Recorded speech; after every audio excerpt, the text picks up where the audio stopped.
ॐ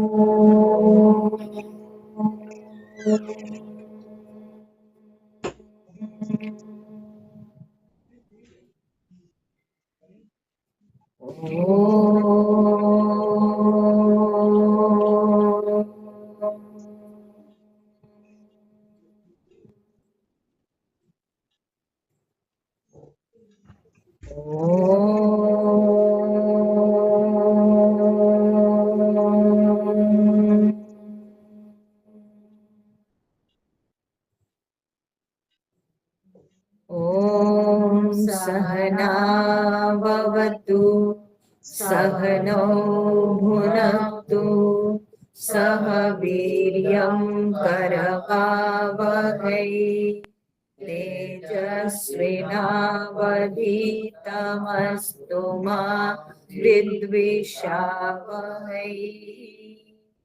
ओम शांति शांति शांति। नीलांबुज श्यामल कोमलांगं सीता समारोपितवामभागं पाणौ महासायक चारुचापं नमामि रामं रघुवंशनाथं नमामि रामं रघुवंशनाथम् अतुलितबलधामं हेमशैलाभदेहं तनुजवनकृशानुं ज्ञानिनामग्रगण्यं सकलगुणनिधानं वानराणामधीशं रघुपतिप्रियभक्तं वातजातं नमामि रघुपतिप्रियभक्तं वातजातं नमामि।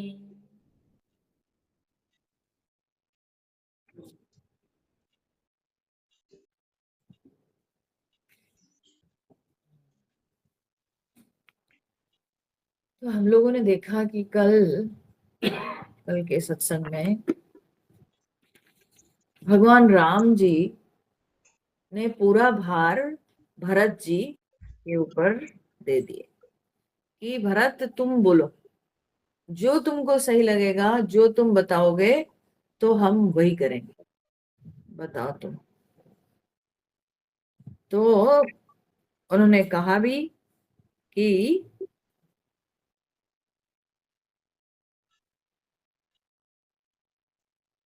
हाँ, तो जब भगवान ने ऐसा कहा तो अब भरत जी सोचने लगे, विचार करने लगे मन में कि भगवान ने तो मेरे प्रण रख करके अपने प्रण को उन्होंने जो है साइड कर दिया, पीछे कर दिया।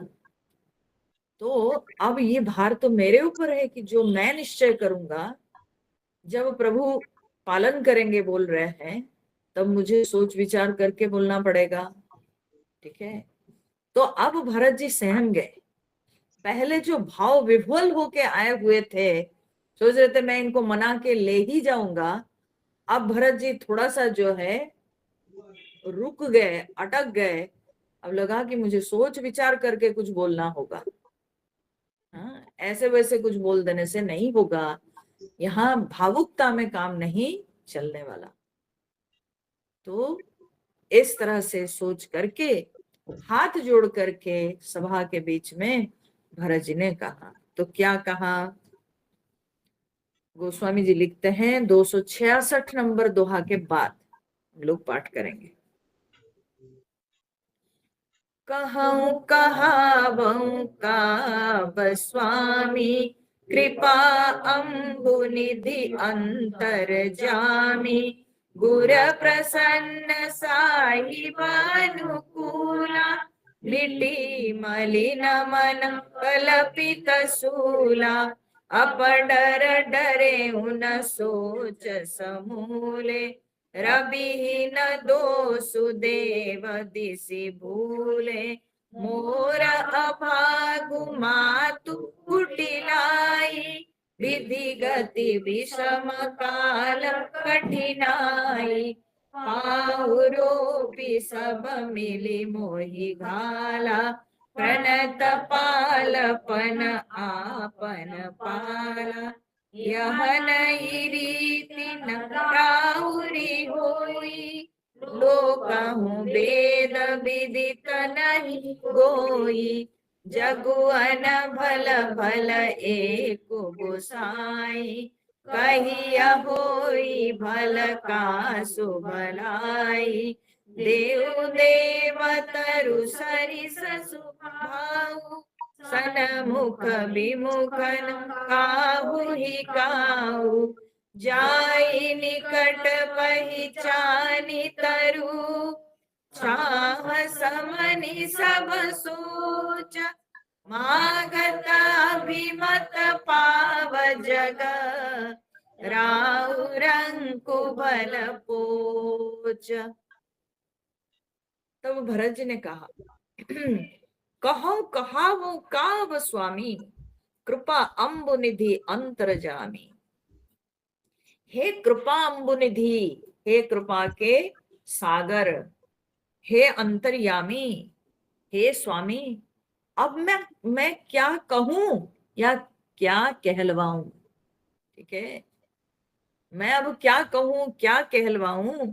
गुरु प्रसन्न साहिब अनुकूला, मिट्टी मलिन मन कल्पित सूला। तो बोले गुरु महाराज को प्रसन्न देखकर और अपने स्वामी को अनुकूल समझकर, मेरे मन के जो, मेरे मलिन मन के जो कष्ट है, जो सूल है, वो अब दूर हो गया। जो कल्पित पीड़ा या कल्पित सूल जिसको कहते हैं, कल्पित सूला। क्यों कल्पित? मतलब ये मेरा अपना इमेजिनेशन था। अब भरत जी रियलाइज कर रहे हैं कि जिस दिशा में उनकी सोच चल रही थी वो गलत है, कहीं ना कहीं वो गलत सोच है। तो इसलिए वे कहते हैं जो मेरी कल्पित पीड़ा थी वो अब मिट गई। मलिन मन के कल्पित पीड़ा। मन अगर शुद्ध होता तो तब मन इस दिशा में कभी नहीं सोचता। जो रॉन्ग थिंकिंग, जो रॉन्ग अंडरस्टैंडिंग मेरे अंदर दिखाई पड़ी थोड़ी देर के लिए, वो अब दूर हो गई। ये मलिन मन के जो कल्पित पीड़ा है वो दूर हो गई। अपडर डरे न सोच समूले। बोले कि अपडर डरे हूं, बोले मैं मिथ्या के डर से डर रहा था, है ना? मिथ्या के डर से मैं डर रहा था। मिथ्या डर, मिथ्या के नहीं, मिथ्या डर माने झूठा डर। ठीक है, झूठा डर से मैं डर रहा था। लोग क्या कहेंगे, मेरे बारे में क्या सोचेंगे, आप मेरे विषय में क्या सोचते होंगे, आपके मन में मेरे को लेके क्या क्या सब भावना होगी, ये सब मैं अपने मन में बना लिया था। पर आपका हृदय तो बड़ा उदार है। ठीक है, आपके मन में तो किसी के लिए भी कोई दुर्भावना है ही नहीं, यहां करके पता चला। तो ये जो डर मेरे मन में था, ये मिथ्या डर, ये झूठा डर, इस डर से मैं डर रहा था। ना सोच समूले, मेरे सोच की जड़ ही नहीं थी। ठीक है, मेरे सोच की कोई मूल ही ना था। खामोखा जो है ऐसे ही सोच उठ गया मन में, ऐसी ही भावना उठ गई मन में। ठीक है, इसका कोई और छोर नहीं। ठीक है, तो रबी न दोष सुदेव दिशि भूले। बोले दिशा भूल जाने पर हे देव, इसमें सूर्य भगवान का क्या दोष है बताइए। कोई अगर रास्ता भूल जाए तो उसमें सूर्य भगवान का क्या दोष है? सूर्य भगवान तो सभी को समान रूप से प्रकाश दे रहे हैं। अब कोई अगर भूल गया, कोई रास्ता नहीं जानता है, ये उसका दोष है, इसमें सूर्य भगवान का तो दोष नहीं। तो कहने का तात्पर्य है कि आप सूर्य के समान है, जो कि सबको समान प्रकाश देते हैं, सबके लिए समान भाव है। किसी के लिए अच्छा नहीं, किसी के लिए बुरा नहीं, किसी के लिए शत्रु नहीं, किसी के लिए आप मित्र नहीं, लेकिन मैं भटका हुआ, मैं दिशा भूल गया, तो मैं इसीलिए आपके विषय में ऐसे सोचने लगा कि क्या मेरे बारे में आप सोचते होंगे। मेरी माँ की कुचाल, ये सब का जड़ मैं ही हूं, तो मेरे बारे में आपके मन में क्या विचार होगा, ये सोच करके मैं जो है चिंतित हो गया था। तो मोर अभागु मातु कुटिलाई, विधि गति विषम काल कठिनाई। बोले ये मेरा अभाग्य, मेरा दुर्भाग्य, और मेरी माँ की कुटिलता, और तीसरा विधि गति विषम, अर्थात विधि के विषम गति, विधि के जो कुटिल चाल, तथा काल कठिनाई, काल की कठिनता, माने काल कठोर हो गया। ठीक है, ये चार बातें, एक मेरा दुर्भाग्य, दूसरा मेरी माँ की कुटिलता, मेरी माँ का कपट, और तीसरा है कि विधाता वाम हो गए। ठीक है, विधि वाम हो गए, और चौथा जो है वो है कि काल कठोर हो गया।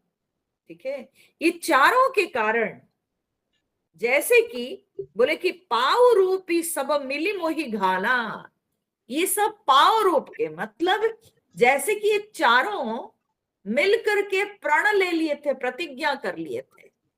पाव रोपना माने प्रतिज्ञा करना, प्रण करना।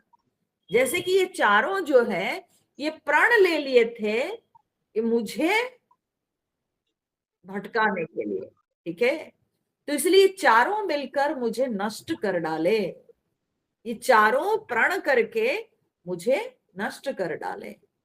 ये चारों कौन? ना मेरा दुर्भाग्य, मेरी माँ की कुटिलता, मेरी माँ का कपट, और विधि का वाम होना, और अंत में काल की कठोरता, ये सब मिलकर के प्रण करके जैसे ठान लिए थे ये चारों, और ये ठान करके ये मेरे को नष्ट कर दिए, मेरा स्वभाव को नष्ट कर दिए।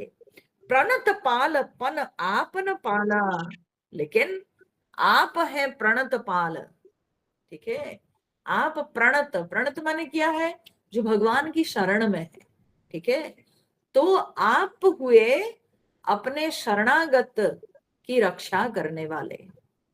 तो इसलिए आप प्रतिज्ञा, भले ये चारों प्रतिज्ञा कर लिए थे, ठान लिए थे मुझे नष्ट करने के लिए, लेकिन आप तो प्रणतपाल है, आप तो शरणागत की रक्षा करने वाले, इसलिए प्रणत पाल पन आपन पाला। तो बोले कि आपने अपने प्रण से हमारी रक्षा कर दिए। आपका प्रण क्या है? ना शरणागत की रक्षा। ठीक है, और मैं आपका शरणागत हूं, इसलिए आप मेरी रक्षा कर दिए। तो यह नई रीति न राउरी हुई, ये आपके लिए कोई नई रीति नहीं है, ये नई बात नहीं है। आप हमेशा से अपने आपके शरण में जो है उसकी रक्षा आप करते आए हैं, ये आपके लिए कोई नई बात नहीं।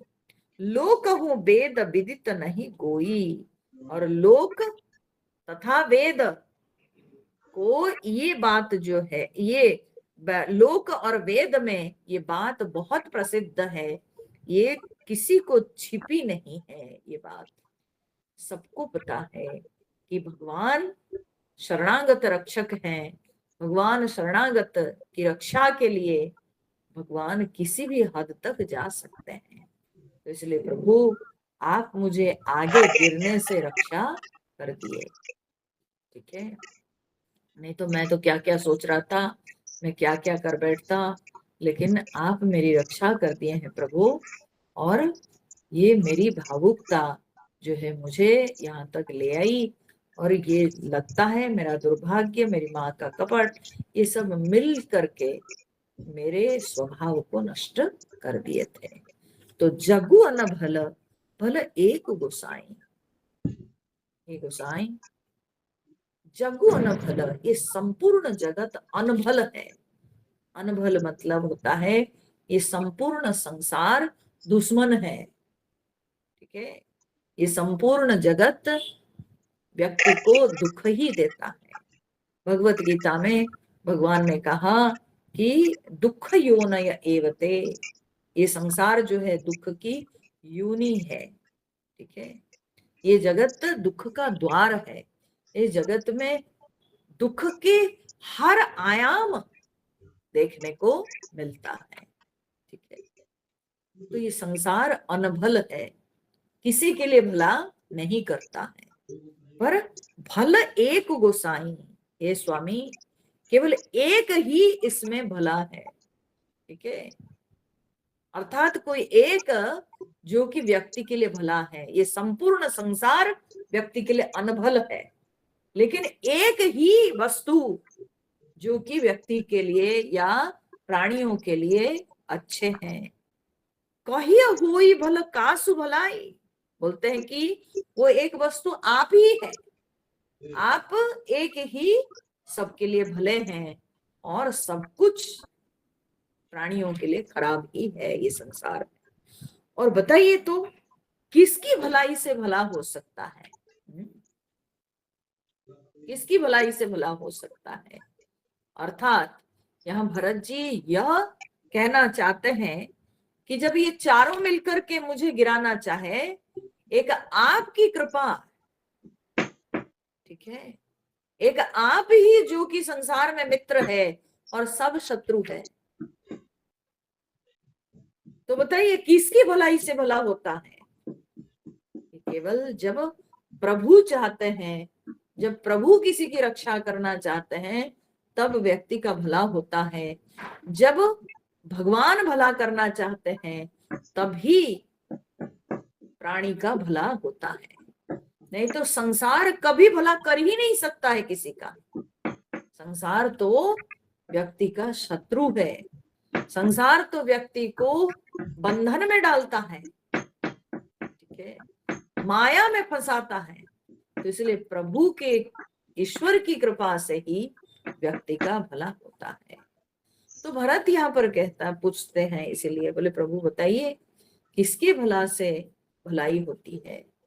अर्थात वो प्रश्न नहीं कर रहे हैं, बल्कि वो जो है अपने भाव को व्यक्त करते हुए कहते हैं कि प्रभु किसकी भलाई? संसार की भलाई? ना ना ना ना, संसार अगर भलाई करेगा तो तू गिरा ही देगा। ठीक है, वो अपनी तरफ ही खींचेगा। तो इसलिए आप ही भला करते हैं तभी व्यक्ति की भलाई होती है। और आप भला करेंगे माने क्या है? आप अपनी ओर खींचेंगे, है ना। कोई भला करेगा माने क्या है? वो अपनी तरफ खींचेगा। तो संसार भला करना चाहेगा तो अपनी ओर खींचेगा, तो उसमें तो व्यक्ति का पतन होगा। और भगवान जब भला करते हैं तो अपनी ओर खींचते हैं। तो इसलिए किसकी भला से भलाई होती है प्रभु? आप ही के भला करने से प्राणी की भलाई होती है। ठीक है, तो देवतरु सरिस स्वभाव, और आपका स्वभाव क्या है? बोलते कोई ये दोषारोप ना करे कि ये तो किसी का भला करते हैं किसी का ना करते हैं। बोले ना ना ना ना ना, आपका जो स्वभाव है वो देवतरु के समान, वो कल्पतरु के समान है। आपका जो स्वभाव है वो कल्पतरु के समान। कोई भी कल्पतरु की छाया में आकर कुछ मनोकामना करे तो उसकी कामना पूरी होगी। कल्पतरु का स्वभाव है कि उसकी छाया में आकर, ठीक है, जो भी कोई मांगेगा, वो साधु हो असाधु हो, अच्छा आदमी बुरा आदमी, जो भी आके कोई इच्छा रखेगा तो कल्पतरु उसकी इच्छा को पूरी कर देती है। उसी प्रकार से परमात्मा कल्पतरु के समान है। जो परमात्मा की नजदीक जाकर कुछ चाहेगा, कुछ मांग रखेगा, तो परमात्मा उसको पूरी करते हैं। जो भगवान की शरण में रहकर कुछ इच्छा रखेगा तो भगवान उसकी हर इच्छा को पूरी करते हैं। लेकिन जो भगवान से दूर रहेगा उसमें भगवान का दोष क्या है बताइए? हमारे गुरुदेव इसका उदाहरण देते हैं क्या? न ठंड के समय लोग जो है आग तापते हैं, है ना। तो अग्नि सबको समान रूप से ताप प्रदान करती है, पर किसको ताप मिलेगा? जो अग्नि के नजदीक बैठेगा उसको ताप मिलेगा। कोई अगर बहुत दूर से देखेगा अग्नि को और कंप्लेंट करेगा कि देखो ना, कहाँ अग्नि मुझे ताप प्रदान कर रही है, अग्नि तुमको ताप दे रही है, मुझे कहाँ ताप दे रही है। बोले अरे, तुम नजदीक आओगे तभी तो तुमको अग्नि का ताप मिलेगा, तो इसमें अग्नि का दोष क्या है? हाँ, इसमें अग्नि का दोष क्या है?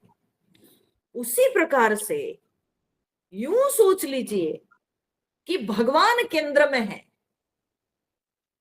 और सर्कल में जैसे कि प्राणी सब बैठे हैं अलग अलग सर्कल में, ठीक है। जिसका सर्कल वो केंद्र के नजदीक है, ठीक है, जो सबसे छोटा सर्कल में बैठेगा उसको भगवान की कृपा बहुत स्पष्टतया समझ में आएगी। और जिसका सर्कल केंद्र से दूर और बड़ा सर्कल होगा तो वो भगवान से बहुत दूर, ठीक है, वो बहुत दूर। अर्थात जो भगवान के पास है, जो भगवान के साथ जुड़ जाता है, तो उसको भगवान का कृपा प्रसाद प्राप्त होता है। सर्कल में जितने लोग बैठे हैं सबका समान डिस्टेंस रहता है, ठीक है, लेकिन जो छोटा सर्कल में बैठता है, ठीक है, तो केंद्र से वो नजदीक रहता है और उसको भगवान का कृपा प्रसाद आसानी से प्राप्त होता है, समझ में आता है। लेकिन जो बड़ा सर्कल में बैठेगा, जिसका सर्कल जितना बड़ा हो जाएगा, तो वो भगवान से उतना दूर दूर दूर चला जाता है, ठीक है। और जब भगवान से दूर दूर रहेगा तो तब उसको भगवान का कृपा प्रसाद समझ में नहीं आता, ठीक है। इसलिए भगवान हिलते डुलते नहीं, भगवान केंद्र में बैठे, ठीक है। और हम सब लोग वही सर्कल में बैठने के बराबर, कोई छोटा सर्कल में बैठा है, कोई और बड़ा सर्कल में बैठा है, कोई और बड़ा बैठा है, कोई और बड़ा बैठा है, ऐसे करते करते करते करते भगवान केंद्र में बैठे हैं, भगवान हिलते डुलते नहीं, लेकिन हम अलग अलग सर्कल में बैठे हैं। अलग अलग स्वभाव प्रकृति के लोग अलग अलग सर्कल में बैठे हैं। तो भगवान का इसमें क्या दोष है? भगवान किसी के नजदीक नहीं या किसी से दूर नहीं, परमात्मा सबके लिए समान है। लेकिन जो अपनी साधना से जो भगवान के नजदीक चला जाता है उसको भगवान की कृपा सहज रूप से प्राप्त हो जाती। तो यही बात यहाँ पर भरत जी कहते हैं।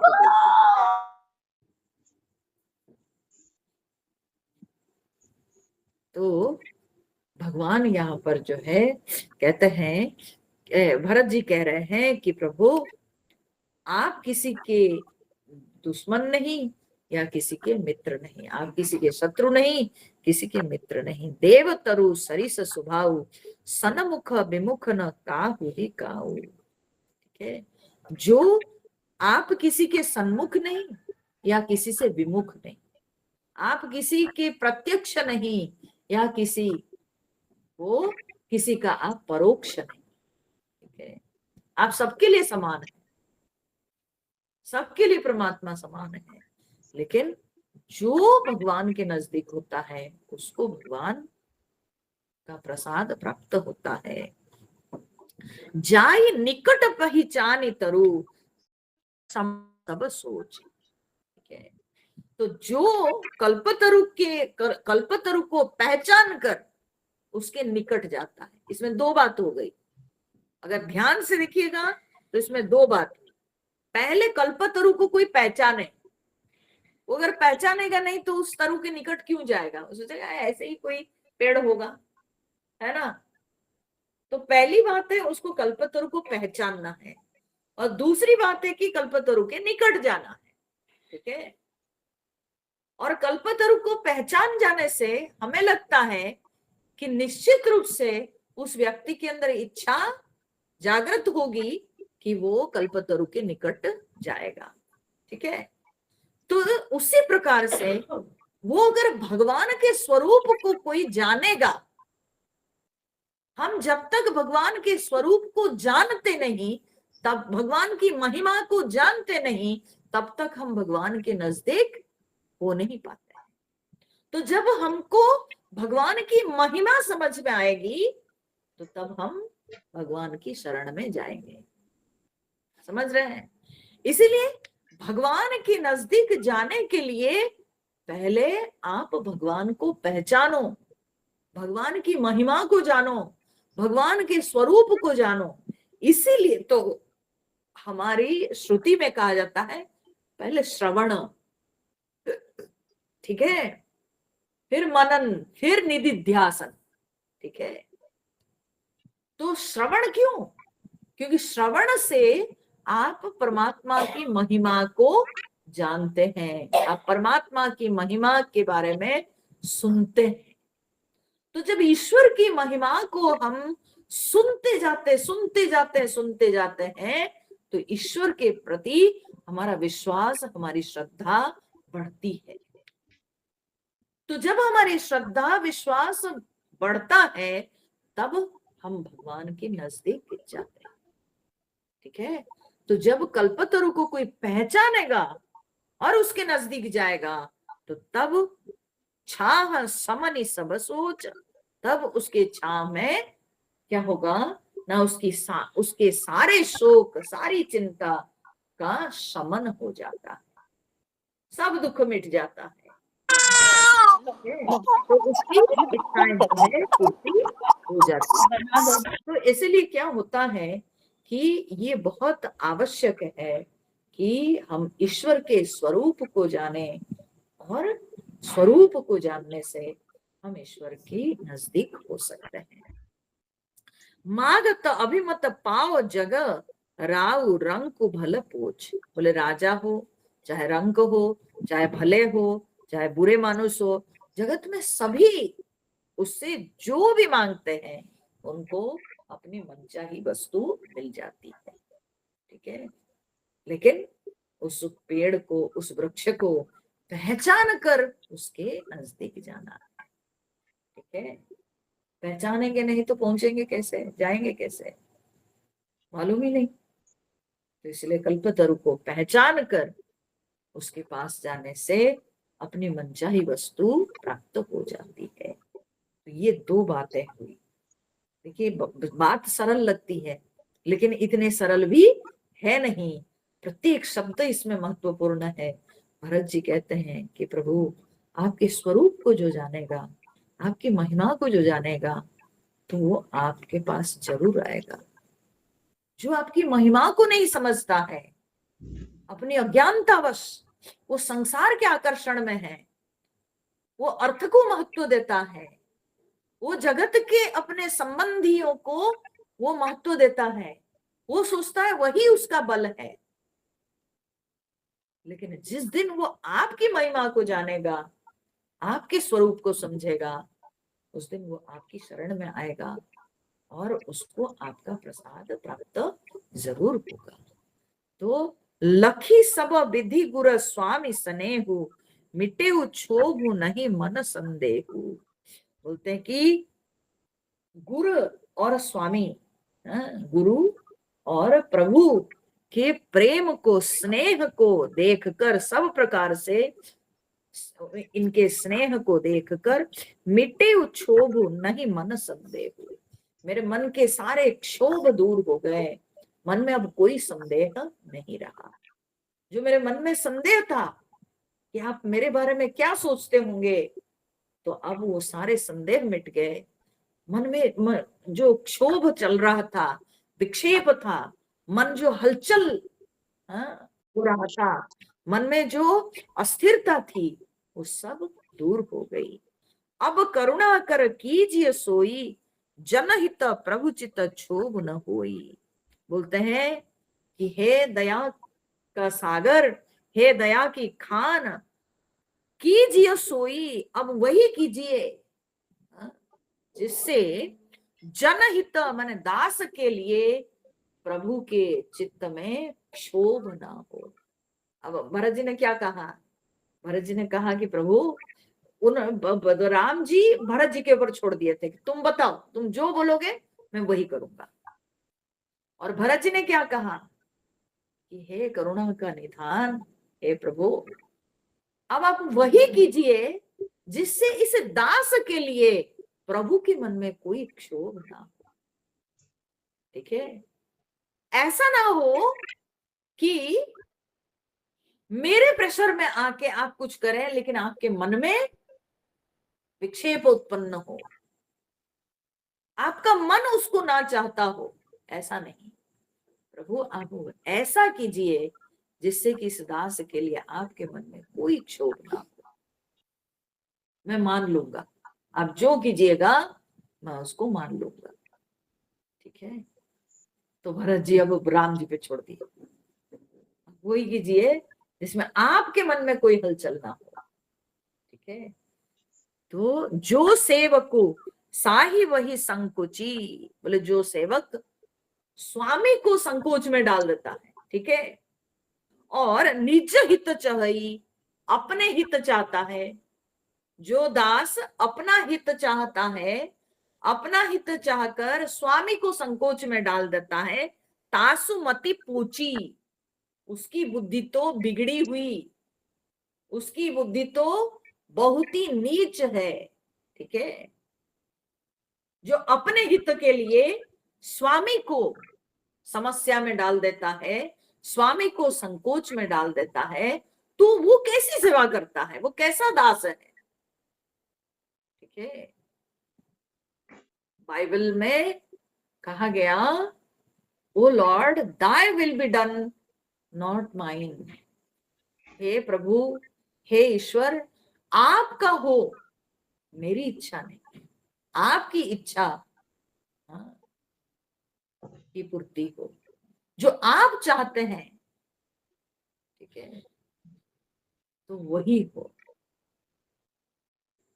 तो इसीलिए जो सही दास होता है, जो सही सेवक होता है, तो वो कभी अपना नहीं चाहेगा, बल्कि वो भगवान के, ईश्वर की आज्ञा में वो अपनी भलाई देखेगा। तो जो सेवक अपने हित चाहकर भगवान को संकोच में डाल दे, वो कैसा दास है? उसकी बुद्धि तो, यहाँ पर भरत जी कहते हैं, बहुत ही नीच है। तो सेवक हित साहिब सेवकाई, करे सकल सुख लोभ बिहाई। तो कहते हैं सेवक के हित तो इसी में है कि जो अपने सुख लोभ ये सब को त्याग करके, जो सेवक अपना सुख लोभ को त्याग करके प्रभु की इच्छा में अपनी इच्छा मान लेता है, तो उसी में उसकी भलाई है, उसी में उसका कल्याण होता है। ठीक है, सचमुच में लोग सोचते हैं अपने आप को बड़े बुद्धिमान है ना, भगवान के समक्ष जा करके ये मांगते हैं, वो मांगते हैं, भगवान ये कर दो ना, वो कर दो ना, है ना। वे सोचते हैं कि भगवान कुछ नहीं समझते, भगवान कुछ नहीं समझते। जो हम समझते हैं वही सही है शायद, है ना। हम अपनी अल्प बुद्धि, अपनी सीमित बुद्धि से हम सोचते हैं कि जो मेरी मांग है शायद वही सही है। ठीक है, वे सोच नहीं पाते हैं कि जो परमात्मा भूत भविष्य वर्तमान में ये संसार में जो हुआ था, जो हो रहा है, जो होगा, ये सबके नियंता परमात्मा ही है।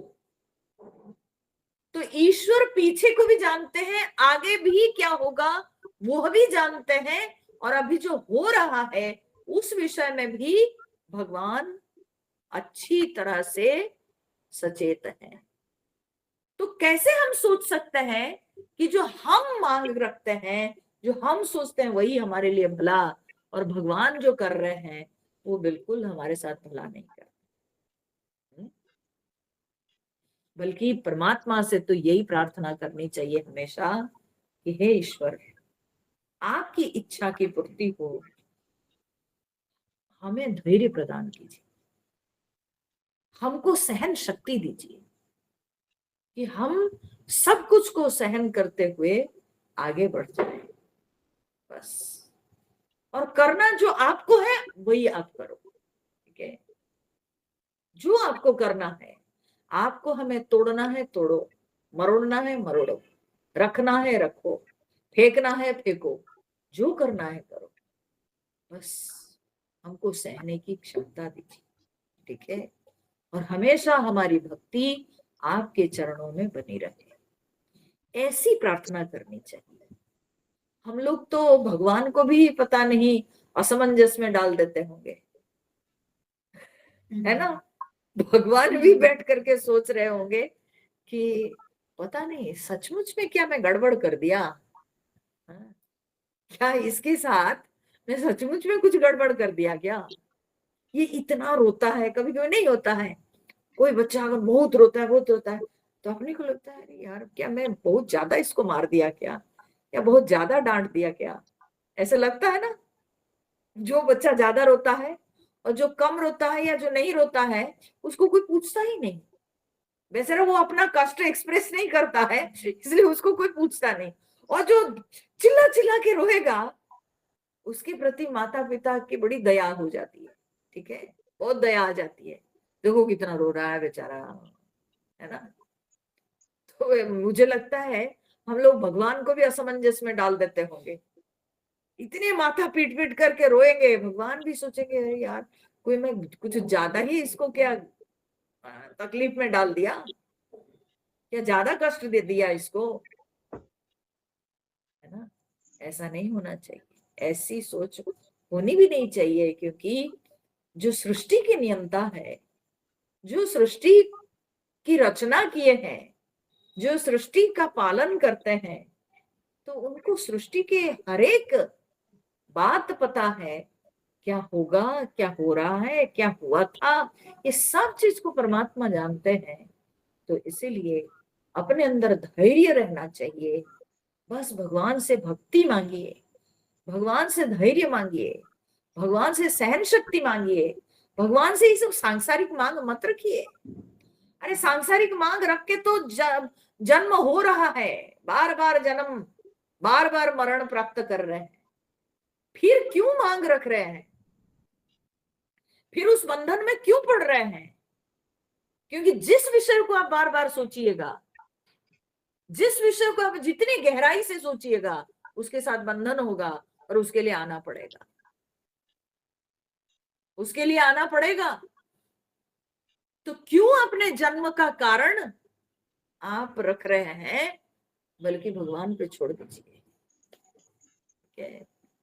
भगवान पे छोड़ दीजिए, हे प्रभु जिसमें आपका आपकी रजा हो मुझे मंजूर, ठीक है? ये भावना होनी चाहिए। तो इसलिए भरत जी यहाँ पर कहते हैं, अब भरत जी संभल गए, तो भरत जी कहते हैं प्रभु वो दास का कल्याण इसी में है कि जो प्रभु चाहते हैं उसको वो स्वीकार कर ले, प्रभु के चित्त में क्षोभ पैदा करके कभी उस सेवक का भला हुआ ही नहीं। तो स्वार्थ नाथ फिरे सब ही का, किए रजाई कोटि विधि नीका। तो कहते हैं कि हे नाथ आपके लौटने में सबका स्वार्थ है, ठीक है? ध्यान से सुनिए, बोले आपके लौटने में सबका स्वार्थ है, किए रजाई लेकिन आपकी आज्ञा पालन में कोटि विधिनी का, करोड़ों प्रकार से कल्याण है, अर्थात परमार्थ है।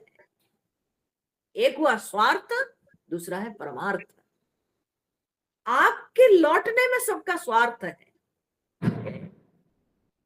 यह लोक में सबको सुख मिलेगा, लेकिन परलोक की गति सुधर जाएगी। ठीक है, कैसे ना, आपके आज्ञा पालन, आपके आज्ञा पालन में करोड़ों प्रकार से कल्याण है, अर्थात इसमें परमार्थ है। जो आप कहेंगे, जो आपके निर्देश को मानेगा, उसका कभी भी उसकी दुर्गति नहीं हो सकती है। ठीक है, उसकी दुर्गति कभी नहीं हो सकती है। भगवान गीता में कहते हैं, नमे भक्त प्रणश्यति। हे अर्जुन, मेरे भक्त का कभी नाश नहीं होता है, मैं उसकी रक्षा करता हूं हर प्रकार से। तो इसलिए जो आपकी आज्ञा को पालन करने के लिए तैयार रहेगा, तत्पर रहेगा, उसका कभी नाश नहीं हो सकता है, उसका कभी पतन नहीं होगा। इसी में उसका परमार्थ है।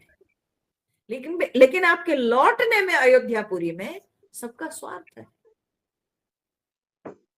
सबको यहाँ इस लोक में सुख मिलेगा, लेकिन आप इससे आगे जानते हैं, समझते हैं, तो इसलिए आपकी आज्ञा पालन में परमार्थ।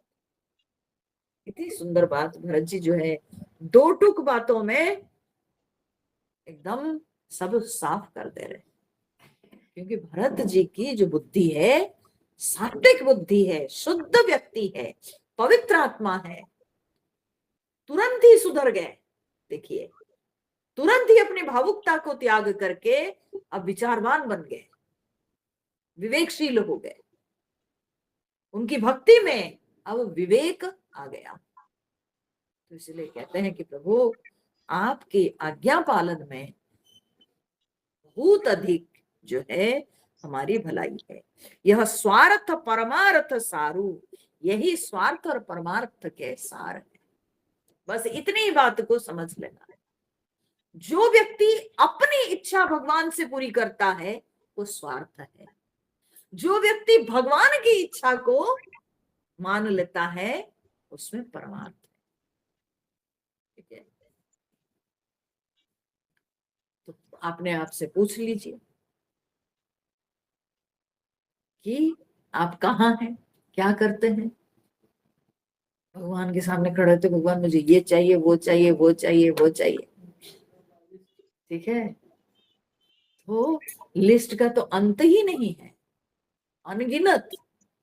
तो ये अपना स्वार्थ है और ये बेवकूफी है। और भी एक बात है, ठीक है, विचार की बात है कि होगा वही जो परमात्मा को भाता है, और जो परमात्मा के नियम में है वही होगा, कोई परिवर्तन नहीं होता है। ठीक है, तो हम मांग कर छोटे क्यों बनेंगे, है ना। तो बस भगवान से भक्ति मांगिए, ईश्वर से भक्ति मांगिए, भगवान से भगवान का प्रेम मांगिए। फालतू चीजें क्यों मांगते हैं, क्योंकि सांसारिक अनित्य वस्तुओं को मांगने में अनित्य वस्तु की ओर अपनी बुद्धि जाती है, उसमें बुद्धि आसक्त होती है। तो इसलिए अनित्य वस्तु की इच्छा ही नहीं रखें। ठीक है, इच्छा ही नहीं रखें। तो इस प्रकार से यहाँ पर भरत जी कहते हैं, प्रभु यही स्वार्थ और परमार्थ का सार है, सकल सुकृत फल सुगति सिंगारू। और यही जो है समस्त पुण्यों का फल और सुगति सिंगारू और सदगति के ये श्रृंगार है। यही श्रेष्ठ है, इससे बढ़कर और कोई बात है ही नहीं। देव एक विनती सुनी मोरी, हे देव मेरी एक विनती आप सुन लीजिए। मैं ये नहीं कहता हूं कि आप मेरे अनुसार कीजिए, मैं अपनी विनती रख रहा हूं, लेकिन आप करिए वही जो आपको भाता है। तो मेरी एक विनती सुन लीजिए, उचित होई तस करब बहोरी। अगर आपको उचित लगेगा तब आप कीजिएगा, उचित न लगे तो प्रभु आपके ऊपर कोई जबरदस्ती नहीं है। पर मेरी एक विनती है, मेरी एक सोच है, मैं आपके समक्ष रख रहा हूं। तो क्या है ना, तिलक समाज साज सब आना, करिय सुफल प्रभु जो मनुमाना। भगवान को तो ये पता नहीं है ना, ये तो पूरी तैयारी के साथ आए हैं। तो कहते हैं प्रभु राज तिलक की सारी तैयारियां हम करके आए हैं, सब लेके आए हैं। ठीक है, सब सामग्रियां हम लेके आए हैं, और उसको सुफल करना प्रभु वो आपके मन पर निर्भर करता है। आप चाहे तो कीजिए, नहीं चाहे नहीं कीजिए। ठीक है, आप कर सकते हैं, आप नहीं कर सकते। क्यों? क्योंकि मानते हैं कि मेरे पिता ने जो है वे सत्य किए, और उन्होंने आपको वनवास दिया, मुझे राज्य दिया। ठीक है, मुझे उन्होंने राज्य दिया और आपको वनवास दिया, लेकिन मैं तो था नहीं उस समय। मैं आने के बाद राज्य ग्रहण नहीं किया। अब राज्य किसको जाएगा? जो आपका था आपको मिलेगा, है ना। मैं राज्य को ग्रहण नहीं किया, तो इसलिए हम सारे राज तिलक के सामान लेके आए हैं। इच्छा आपकी, आप चाहेंगे तो उसको सफल आप कर सकते हैं। ठीक है, लेकिन आप पर निर्भर करता है। मैं कोई उस राज्य के प्रति बहुत आग्रही नहीं हूं, तो अगर मैं राज्य को ग्रहण नहीं करूं, कोई तो बनेगा ना, तो राज्य किसका होगा फिर? जिसका था, है ना, जिसके लिए निश्चय किया हुआ था उसी का होगा। वे दे दिए तो क्या हो, मैं ग्रहण नहीं करता हूं, है ना। तो आपका मन माने तो आप स्वीकार कीजिए, ये आपके ऊपर। और उन्होंने कहा नहीं, तो उन्होंने 3 ऑप्शन दिए। बोलते नहीं तो प्रभु सानुज पठय मोहि बन, कीजिए सब ही सनात। ठीक है, नहीं तो अनुज के साथ आप जो है मेरे को वन में छोड़कर आप जो है पूरे अयोध्या पुरवासी को सनात कर दीजिए, आप जाइए। ठीक है, और मैं यहाँ वन में रहूंगा, आप जाइए। और नतरु फेर यही बंधु दो, नाथ चलो में साथ। और नहीं तो बोलते कि फेर यही बंधु दो, नाथ चलो में साथ। नहीं तो बोलते हैं कि लक्ष्मण शत्रुघ्न लौट जाए और मैं आपके साथ रहूं। ठीक है, या तो मैं वन में रहूं, आप दूसरे 2 भाइयों के साथ लक्ष्मण शत्रुघ्न को लेके आप अयोध्यापुरी में लौट जाइए, और नहीं तो लक्ष्मण शत्रुघ्न अयोध्यापुरी में चले जाए, आप मुझे अपनी सेवा का मौका दीजिए। ठीक है, हो गया। पहला ऑप्शन दिया कि अभिषेक की सामग्रियां लेके आए हैं, उसको आप सफल कर सकते हैं। दूसरा उन्होंने ऑप्शन दिया कि मैं वन में रहता हूं, आप भाइयों को लेकर के जाइए। तीसरा ऑप्शन उन्होंने दिया कि नहीं तो केवल लक्ष्मण शत्रुघ्न, अगर आपको वन में रहना है तो लक्ष्मण शत्रुघ्न को आप भेज दीजिए, मुझे सेवा का मौका दीजिए। तीसरा ऑप्शन। और फिर कहते हैं नहीं तो चौथा ऑप्शन, नहीं तो नतरु जाहि बना 3 यू भाई, बहुरिय सीय सहित रघुराई। तो बोलते हैं नहीं तो हम तीनों भाई वन में चले जाएं, और बोलते हैं सीता जी सहित आप अयोध्या में लौट जाइए। ठीक है, हम तीनों भाई इधर रहेंगे और आप अकेले जाइए। ठीक है, हम सब इधर रहेंगे, आप उधर जाइए, जाके आप राज्य संभालिए। आपके वनवास को हम लेंगे, हम लेना चाहते हैं। हम तीनों भाई इधर रहेंगे और आप जाकर के अयोध्या को संभालिए। जही विधि प्रभु प्रसन्न मन होई, करुणा सागर कीजिए सोई। लेकिन आपको जिसमें प्रसन्नता है, आप जो करना चाहेंगे आप वही कीजिए, आप आज्ञा दीजिए, जैसी आज्ञा दीजिएगा वैसे ही होगा।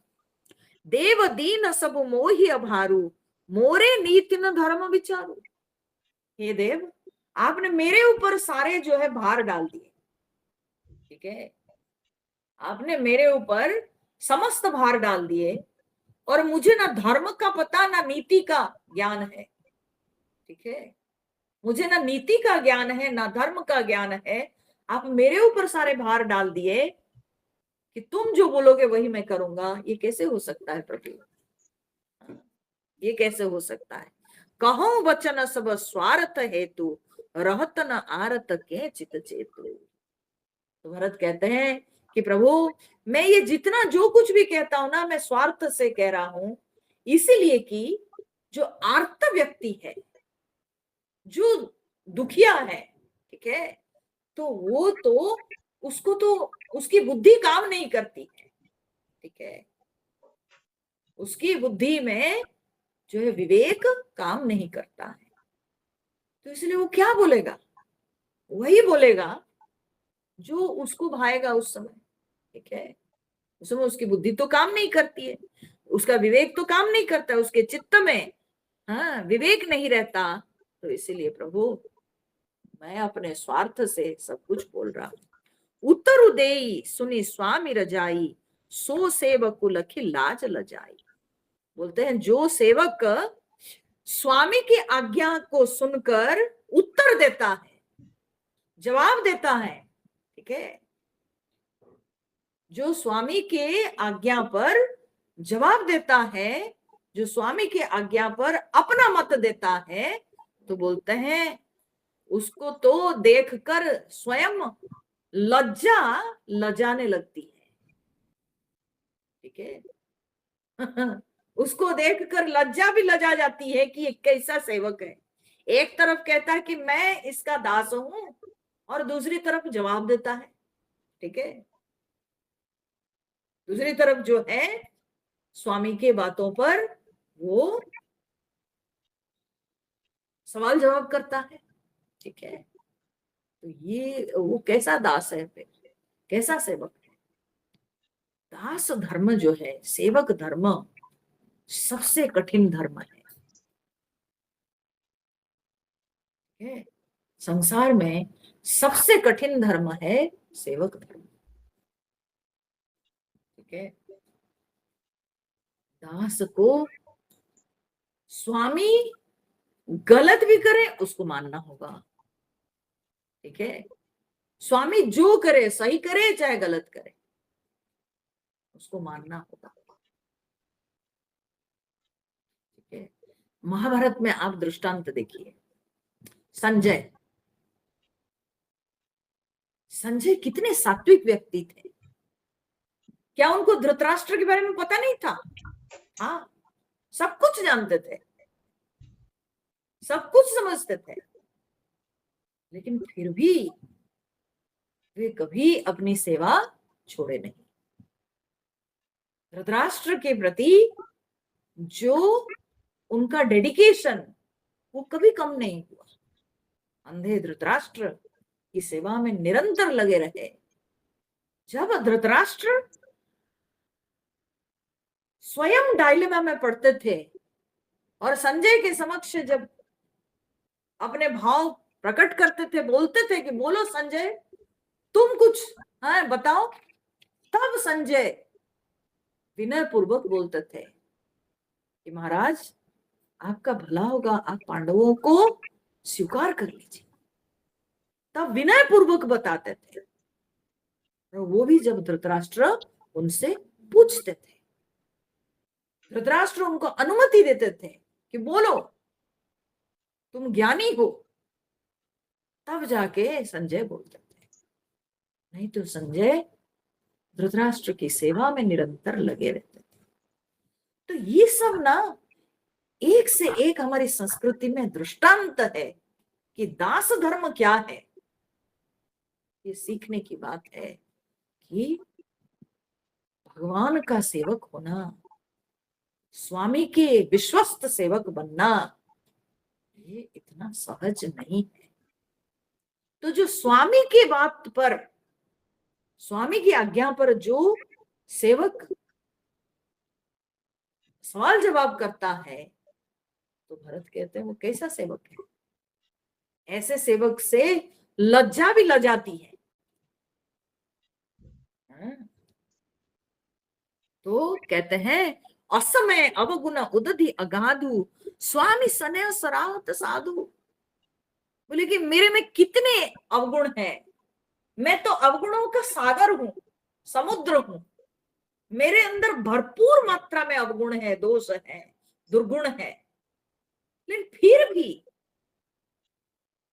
आप कैसे प्रभु है, कितने महान हैं कि फिर भी आप मुझे, हाँ, स्वामी स्नेह सराहत साधु, किंतु आप स्नेहवश साधु कह करके, हाँ, मेरी सराहना करते हैं।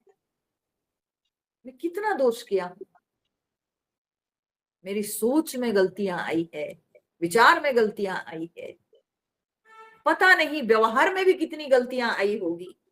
इसके बाद भी आप स्नेहवश हमको साधु साधु कह करके आप सम्मान करते थे। ठीक है, तो साधु मतलब क्या है? सत व्यक्ति, सत विचार। साधु कहने का अर्थ, अरे तुम्हारे विचार तो साधु है, मतलब सदविचार। मेरे व्यवहार को देखकर भी आप साधु साधु बोले तो मतलब तुम सद्व्यक्ति हो, सज्जन हो। तो सत शब्द में साधु शब्द का प्रयोग होता है। ठीक है, गीता में भी भगवान 17वें अध्याय में बोले, ओम तत्सत शब्द के जब एक्सप्लेन किए हैं, सद्भावे साधु भावे च, तो तब सत शब्द का प्रयोग होता है। तो सद्भाव, साधु भाव में सत शब्द का प्रयोग होता है। तो सत का अर्थ साधु होता है, साधु का अर्थ सत होता है। ठीक है, तो आप साधु साधु कह के हमको कितने बार संबोधन किए थे। तो मेरे अंदर तो सारे अवगुण है प्रभु। अब कृपाल मोहि सो मत भावा सकुच स्वामी मन जाई न पावा। बोलते हे कृपालु, अब तो वही मत मुझे भाता है जो कि सकुच स्वामी मन जाई न पावा, जिससे स्वामी का मन संकोच में ना जाए। ठीक है, मुझे वही सही लगता है। अर्थात हे प्रभु, मेरी ये विनती है कि आप वही कीजिए जिसमें आपके मन में थोड़ा सा भी संकोच ना, आपके मन में थोड़ी सी भी अस्थिरता ना हो। आप वही कीजिए, और आप जो कीजिएगा मैं उसको स्वीकार कर लूंगा, मुझे वो मंजूर है। आप वही कीजिए। तो प्रभु पद सपथ कहो सती भाऊ जग मंगल हित एक उपाऊ। मैं प्रभु के चरणों की शपथ खाकर कहता हूं कि जगत के कल्याण के लिए एक ही यही उपाय है। ठीक है, कि वही आप कीजिए जिसमें आपके मन में कोई संकोच ना, आप निश्चिंत होके जो आपको चाहिए वही आप कीजिए। प्रभु प्रसन्न मन सकुचत जी जो जही आय सुदेव सो सिर धरी धरी करी सबो मिट्टी अनट अब रेव। तो कहते हैं कि भगवान आप प्रसन्न मन से अपने समस्त संकोच को त्याग करके आप जो आज्ञा दीजिएगा उसको सब लोग सिर पर धारण करके पालन करेंगे, और उसी से मिट्टी ही अनट अवरेब, उससे अनट मिट जाएगी। अनट मतलब क्या है? अनट मतलब अनृत, संस्कृत शब्द अनृत जो है अपभ्रंश होके अनट हुआ है। अनृत, ऋत मतलब सत्य, नीति, सत्य को ऋत कहते हैं। सो अनृत मतलब जो नीति नहीं, जो सत्य नहीं, उसको अनृत कहते हैं संस्कृत में। वही अनृत शब्द जो है अनट, अनीति। ठीक है, तो सारी अनीति मिट जाएगी। आपकी आज्ञा में सब अनिति मिट जाएगी। अवरेव, अवरेव, अव मतलब तो विपरीत अर्थ में, रेव मतलब क्या होता है? गति। ठीक है, तो विपरीत गति मतलब क्या? उलझन। ठीक है, उलझन, अड़चने, बोले कि सब मिट जाएंगे। ठीक है, आपकी आज्ञा में सब मिट जाएंगे और सारी जो समस्याएं, सारी उलझने और सारे जो अनर्थ है वो सब मिट जाएंगे। ठीक है, क्यों ऐसे बोलते भरत जी? क्या अनर्थ है, क्या अनिति है यहाँ? बोले अनिति यही है कि बड़े के रहते हुए छोटे को राज्य देना, ये अनीति हुई, ये अनीति हुई। ठीक है, और उसके ऊपर फिर सत्य पालन करने का वचन देकर जो है उलझन पैदा करती है। ठीक है, तो इसीलिए यहां पर कहते हैं प्रभु जो आप निर्देश दीजिएगा तब सारी अनिति मिट जाएगी, सारे जो उलझने हैं सब दूर हो जाएंगे। तो आप अपने हिसाब से आप निर्देश दीजिए। भरत वचन सुचि सुनि सुर हरसे। भरत जी के वचन को सुनकर के, पवित्र वचन को सुनकर के देवता लोग अब बड़े प्रसन्न हो गए। देवताओं के मन में जो कंफ्यूजन था, जो डर था कि आया है भगवान को मना के ले जाएगा, लेकिन अब देवता लोग प्रसन्न हो गए। साधु सराही सुमन सुर बरसे, सब साधु साधु कह करके पुष्प वृष्टि करने लगे देवता लोग। असमंजस बस अवध निवासी, प्रमुदित मन तापस बनवासी। अयोध्या निवासी जो है वे तो असमंजस में पड़ गए। ठीक है, असमंजस में पड़ गए कि अब राम जी क्या कहेंगे, वन में रहने को कहेंगे या अयोध्या में जाने को कहेंगे। तो इसलिए अयोध्यावासी के मन में अब द्वंद्व चलने लगा। ठीक है, क्या भगवान कह रहे हैं। लेकिन तापस वनवासी ये सब जो है बहुत प्रसन्न है, क्योंकि उनको लगता है कि राम जी तो वन में रहेंगे, जाएंगे नहीं। ठीक है, तो इसलिए तापस, तपस्वी, वनवासी ये सब बड़े प्रसन्न है कि राम जी तो वन में रहेंगे ही। अयोध्यावासी दुविधा में पड़ गए कि क्या पता भगवान क्या निर्णय लेंगे। ठीक है, तो इस तरह से सब लोगों के मन में तरह तरह के चल रही है बात। और चुप ही रहे रघुनाथ संकोची। अब राम जी कुछ निर्णय नहीं ले पा रहे हैं, राम जी चुप हो गए। संकोच ही राम जी जो है, संकोच के कारण वे चुप, मौन हो गए, माने कुछ विचार करने लगे। राम जी कुछ कहने से पहले, कुछ निर्णय लेने से पहले चुप हो गए। प्रभु गति देखी सभा सब सोची। भगवान की ये गति को देखकर, यानी भगवान के मौन को देखकर पूरी सभा में सब लोग सोच में पड़ गए। जनक दूत तही अवसर आए, और उसी समय जनक जी के यहां से दूत आए। ठीक है, अब तक आए नहीं थे, कोई ठिकाना नहीं था। राम जी अयोध्या से आ गए, हाँ, दशरथ जी के देहांत तो हो गया, लेकिन जनक जी के यहाँ से कोई खबर अंतर नहीं है ना। तो अभी जनक जी के दूत आके पहुंचे। मुनि वशिष्ठ सुनी बेग बुलाए।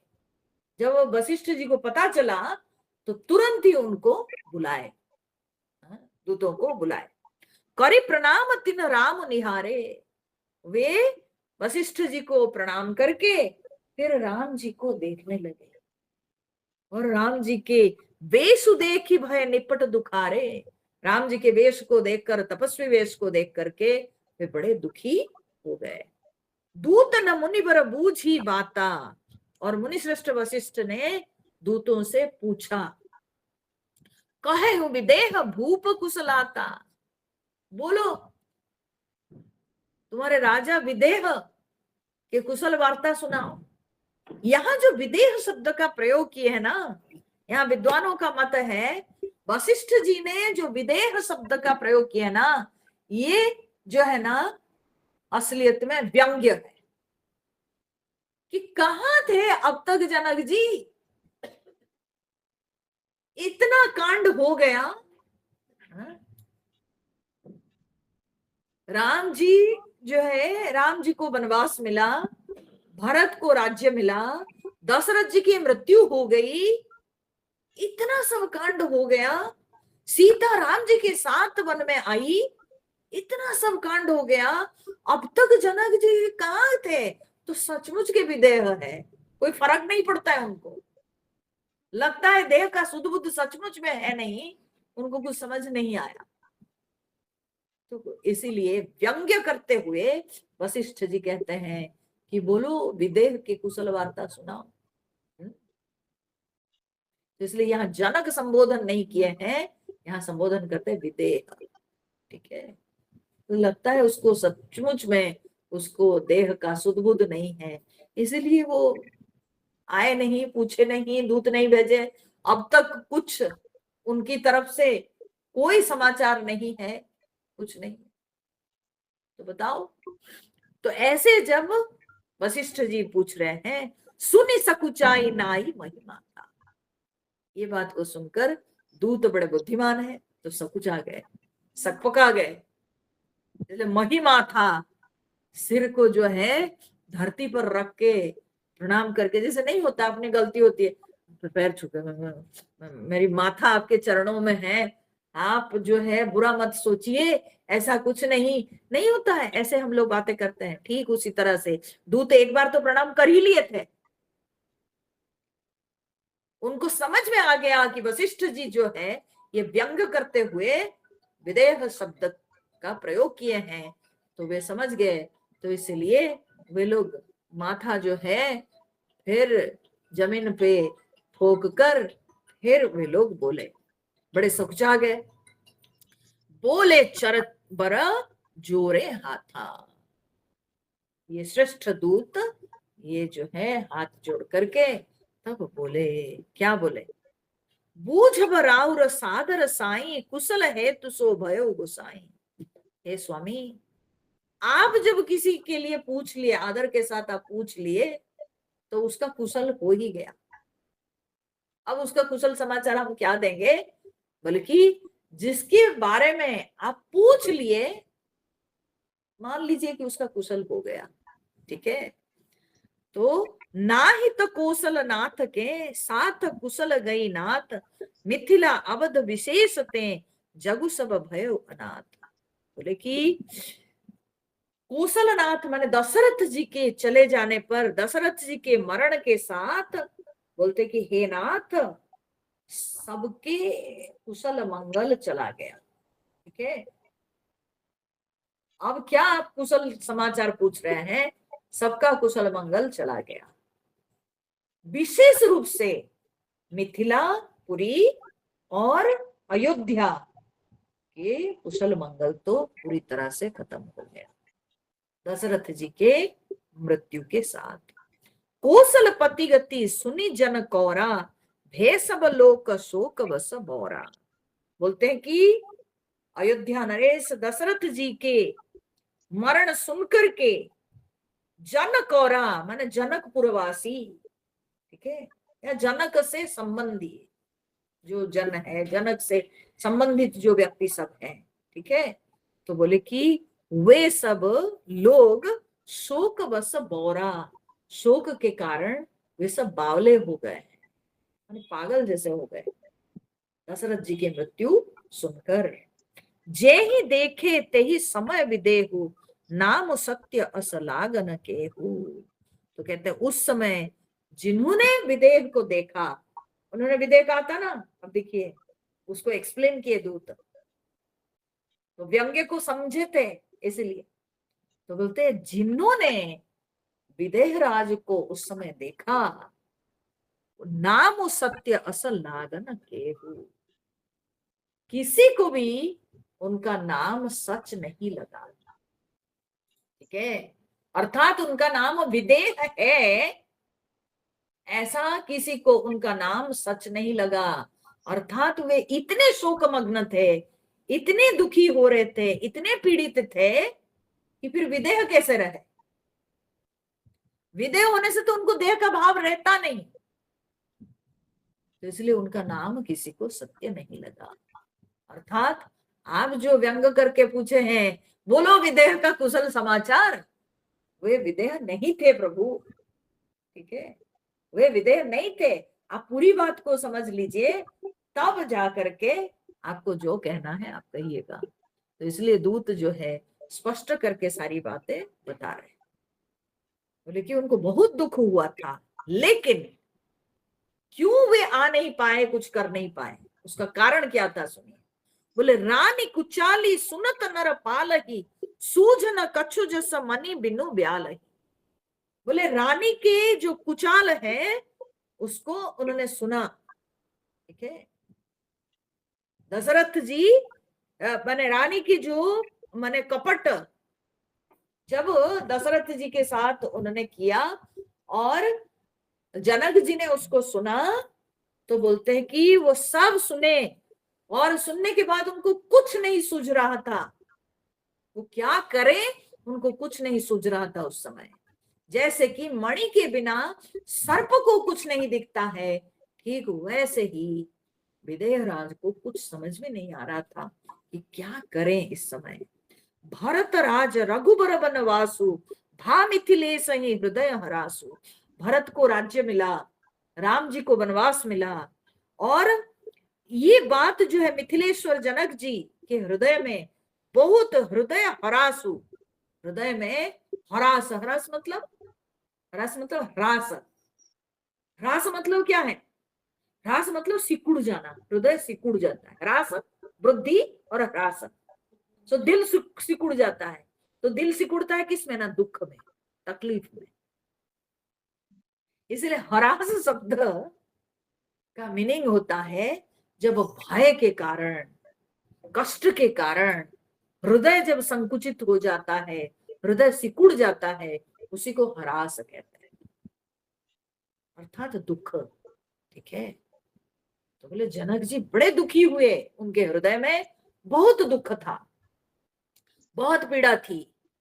नृप बूझे बुध सचिव समाजू, और उस समय राजा दशरथ ने अपने मंत्री, अमात्य, विद्वान सबको पूछे कि हमको अभी क्या करना चाहिए।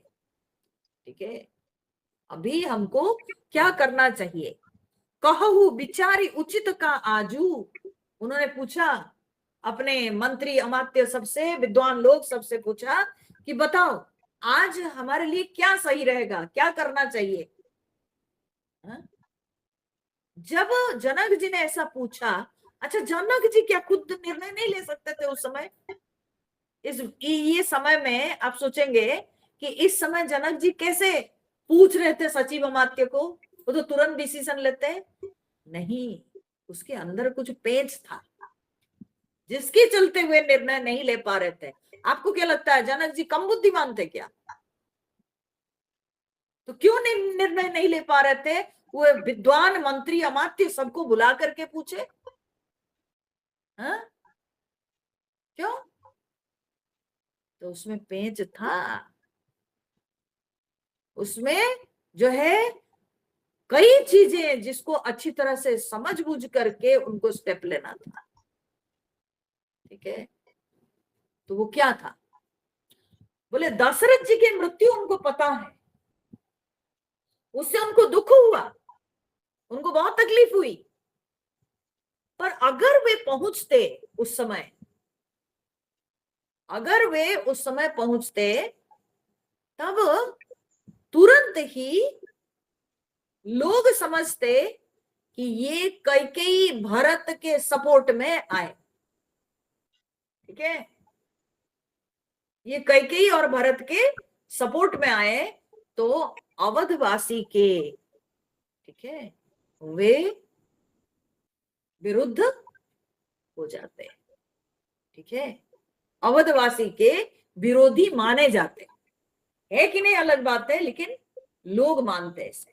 ठीक है, दूसरी बात, अगर आके वो समझाते और कोई समझता नहीं तो उनके आने का क्या मतलब?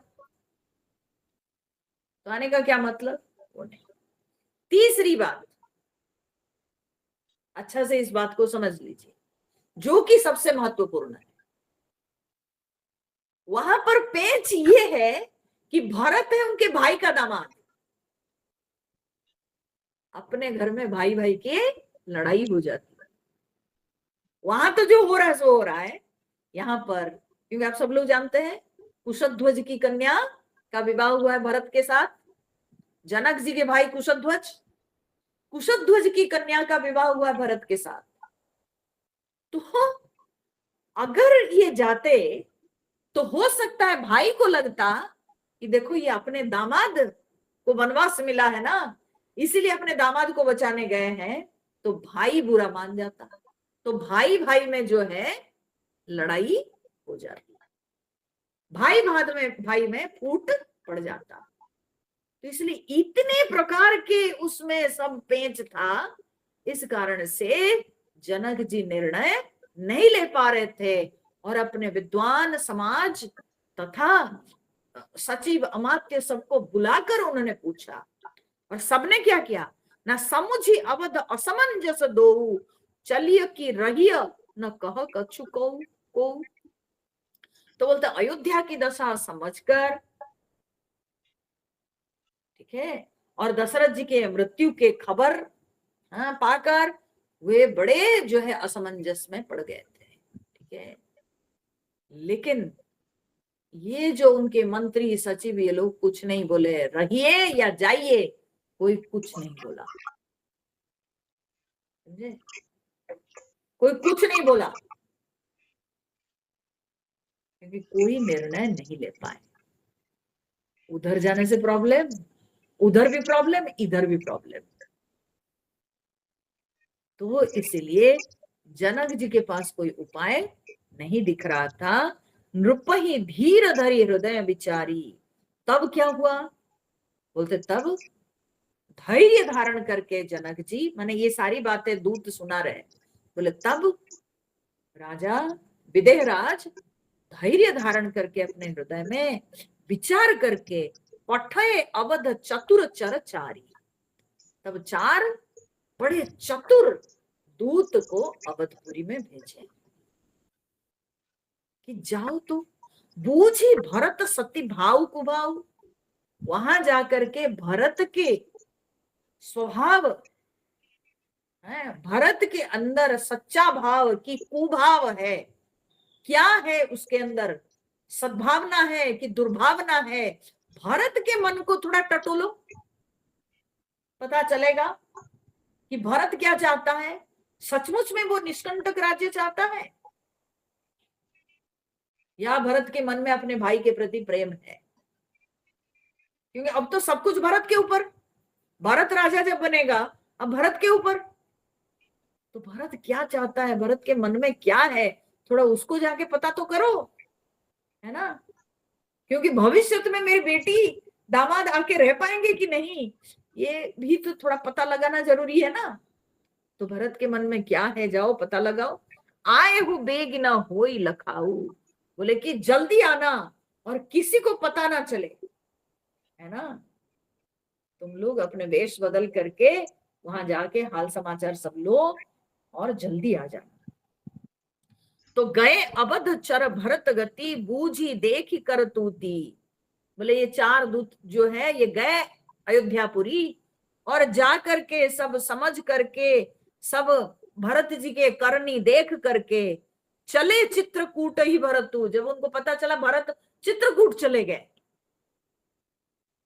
है ना, ये जब उनको पता चला, चार चले तेरहूती, तब वे जो चार दूत है ये मिथिलापुरी लौट आए, वे लौट आए, भरत जी से तो उनको भेंट नहीं हुई, है ना, लेकिन उन्होंने सुना समझा कि क्यों आए हैं भरत जी चित्रकूट में, इसे सुनने को तो मिला होगा ना, तो सब करके वे मिथिलापुरी चले आए।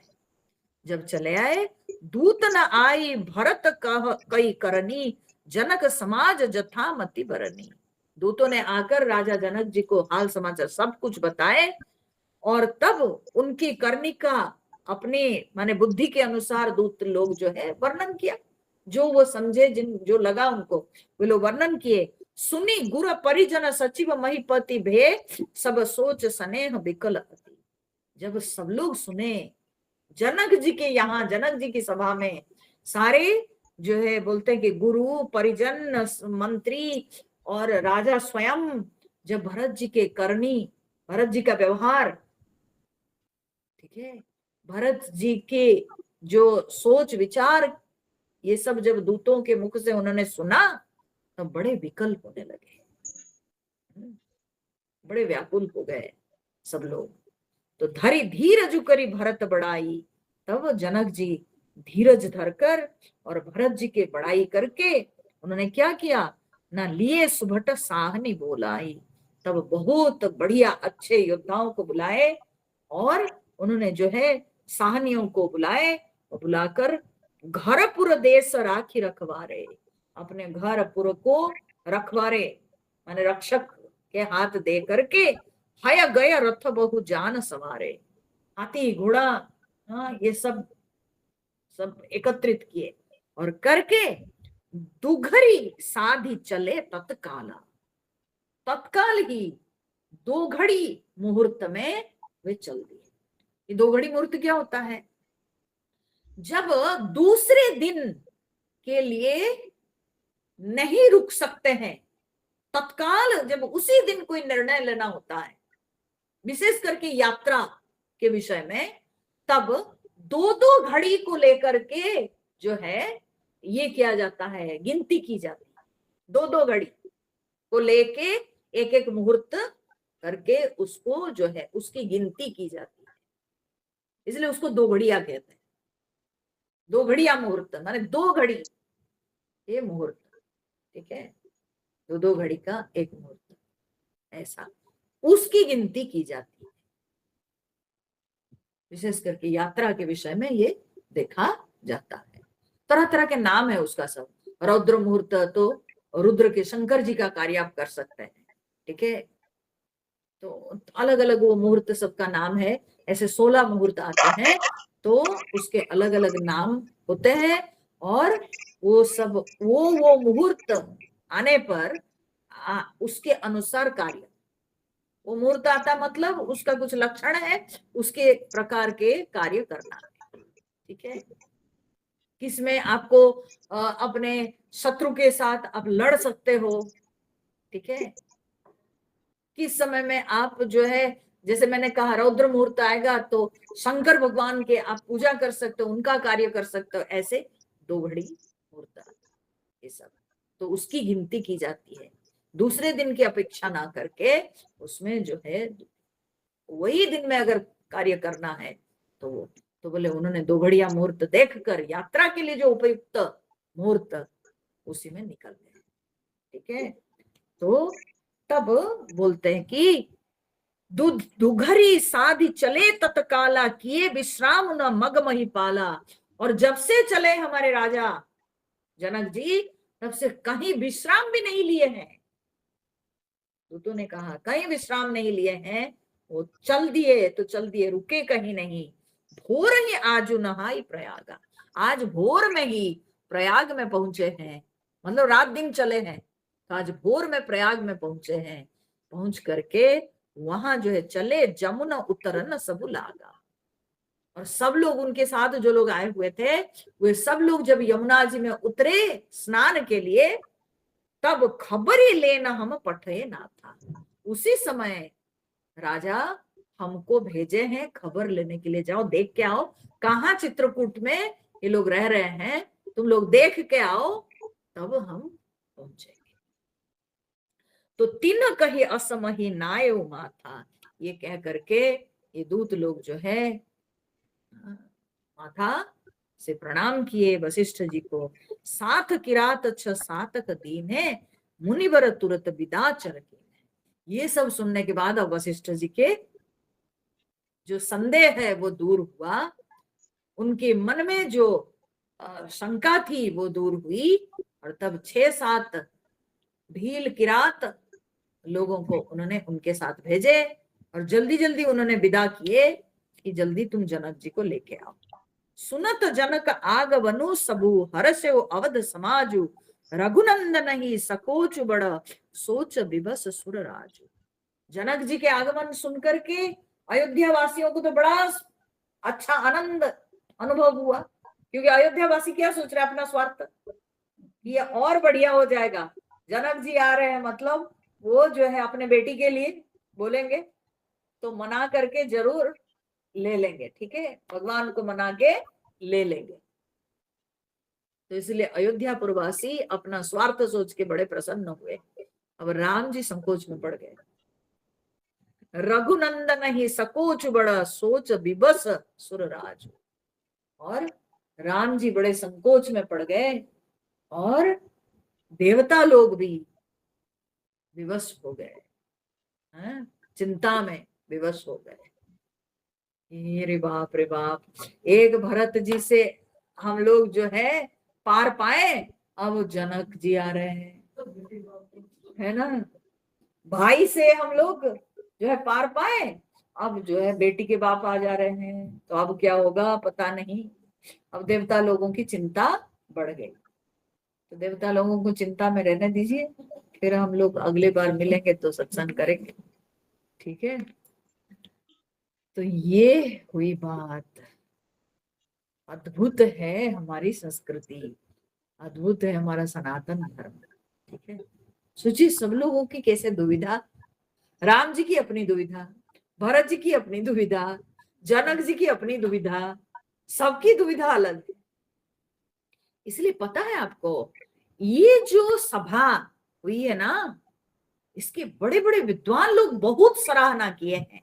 ये जो वन में, ये जो राम जी के साथ भरत जी के यहाँ पर जो सभा हुई है, बोलते हैं ये सभा जो है अद्भुत सभा है, ठीक है। इसमें क्षत्रिय भी है, शूद्र भी है, इसमें गुरु भी है, शिष्य भी है, इसमें माँ भी है, पुत्र भी है, इसमें सास भी है, बहू भी है, ठीक है, इसमें राजा भी है, प्रजा भी है। ये बहुत अद्भुत सभा है और इस अद्भुत सभा में अद्भुत विचार चला है। इसलिए अयोध्या कांड जो है, कई विद्वानों का मत है, भागवत में 11 स्कंध का जितना महत्व है, रामायण में अयोध्या कांड का उतना महत्व। ऐसे विचार भी कई विद्वान लोग दिए, ठीक है। ये सभा जो है ये बहुत ही अद्भुत सभा है, इसकी बहुत सराहना की गई है, बहुत प्रशंसा की गई है। कितनी सुंदर राम जी भरत जी के बीच में जो संवाद चला, ठीक है, अलौकिक संवाद है। जब भक्त स्वामी भक्त है, ठीक है, स्वामी भक्त के भक्त है, दास भक्त है, ठीक है। भरत जी, राम जी कह रहे हैं तुम जो बोलोगे मैं वही करूंगा। भरत जी कह रहे हैं प्रभु आपकी आज्ञा में हमारा कल्याण है, तो आप जो कहेंगे हम वही करेंगे। तो ये सब जो है समझने की बात है, इसमें किसी का अभिमान नहीं, अहंकार नहीं, केवल प्रेम ही प्रेम जो है ये संवाद में दिख रहा। राम जी के मन में प्रेम, भरत जी के मन में प्रेम, सबके मन में प्रेम ही प्रेम। इसीलिए ये बहुत ही सुंदर विषय है। जितना अधिक इस पर विचार कीजिएगा, जितने विचार कीजिएगा, उतना विषय और सुंदर स्पष्ट होता जाता है। इतने सहज सरल सोचने से नहीं होगा कि कहानी है, ये कहानी तो हम बहुत सुने हैं, ठीक है, कहानी नहीं है। चलिए फिर मिलेंगे। हरि ओम। श्री राम जय जय राम, श्री राम जय जय राम, श्री राम जय जय राम, श्री राम जय राम जय जय राम, श्री राम जय राम जय जय राम, श्री राम जय राम जय जय राम, श्री राम जय राम जय जय राम, श्री राम जय राम जय जय राम, जय सीताराम जय हनुमान। बोलिए सियावर रामचंद्र भगवान की जय, पवन सुत हनुमान की जय, उमापति महादेव की जय, बोलो भाई सब संतन की जय। ओम पूर्णमद पूर्णमिदं पूर्णात् पूर्णमुदच्यते, पूर्णस्य पूर्णमादाय पूर्णमेवावशिष्यते। ओम शांति शांति शांति। हरि ओम श्री गुरुभ्यो नमः। हरि ओम।